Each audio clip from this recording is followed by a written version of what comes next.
దిత్వా తుపాను ప్రభావంతో కోస్తా రాయలసీమలో శనివారం ఆదివారం భారీ వర్షాలు కురిసే సూచనలు ఉన్నాయని విపత్తు నిర్వహణ సంస్థ తెలిపింది.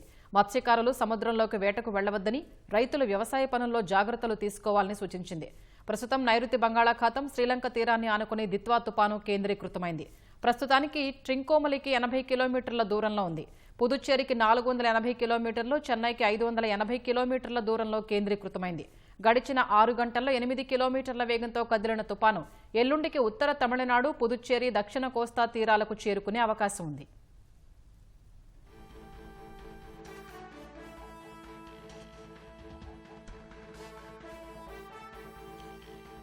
దిత్వా తుపాను శ్రీలంకను అతలాకుతలం చేస్తోంది. తుపాను ప్రభావంతో శ్రీలంకలో ఈదురుగాలులతో కూడిన భారీ వర్షాలు కురుస్తున్నాయి. వరదల్లో ఇప్పటికే 56 మంది మృతి చెందగా 21 మంది గల్లంతయ్యారు.